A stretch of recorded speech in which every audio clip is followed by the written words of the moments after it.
Public Safety Commission supports the budget this year, and we could have just said that and not wasted any of your time. But we thought it was important to tell you that we think it's time to do some very strategic thinking about the budgets going forward. And since we only see these budgets, give or take, a week before they get out, we wanted to give everybody a head start as to where we're coming from. In the 2.5 years that we've had this commission, we've mostly spent our time learning, meeting with firefighters, meeting with police officers, meeting with leadership, which has turned over just the way most of the city seems to have turned over. And what I've learned personally to do is to write down things that I think I already know. And you guys, all of you, know this far better than I do, but let me share with you for methodology purposes, right? We know that Winooski is the smallest city in Vermont by square footage, that Virgins claims to be smaller, but they're not. It's only 1.5 square miles. We've got 7,300 residents in the 2010 census, but we know that that's way wrong because of all of the building that's going on here of multifamily housing. It's probably 8,000 now, maybe it's a little more. And we know we have the highest percentage of new Americans with non-English as a first language of virtually anybody in the state. What else do we know? We know Winooski has a river, which takes up a fair amount of that 1.5 square miles. We've got an Interstate 89 with maybe the only 6-lane bridge in the state. We've got US 2 and 7. We've got Vermont 15. We've got a railroad, a hydroelectric station, which the governor, the ex-governor, was basically saying might have been hacked by Putin last week.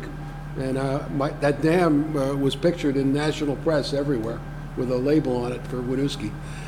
And we've got an airport with, give or take, 200 operations a day, and depending on the wind, half of them fly over Winooski, taking off, and the others landing. I never really thought about it.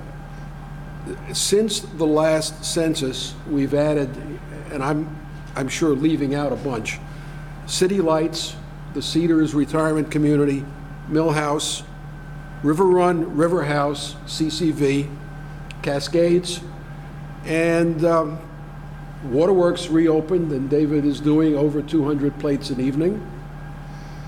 I won't even talk about Mule Bar, where I like to hang out.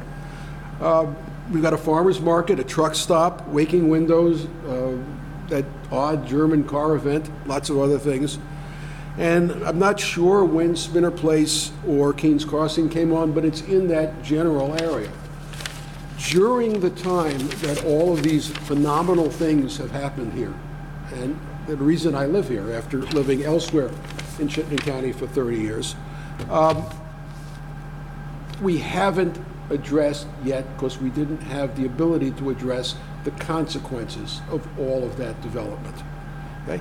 And that doesn't even get us to the pending 100-room hotel with a bar and a restaurant and what that might mean for public safety, or the Strand and what that might mean for public safety. It's the position of the Public Safety Commission, and we're lucky because we don't have to figure out how to fund it. We were only charged with figuring out what we think we need, right? It's your job. But we believe that a 16-officer police department is not going to be sufficient going forward. It will only be reactive. It will not be able to be proactive, which is what we want. There's a rule of thumb that you have 2.5 officers per 1,000. If we're at 8,000 now, we should have 20 cops, not 16.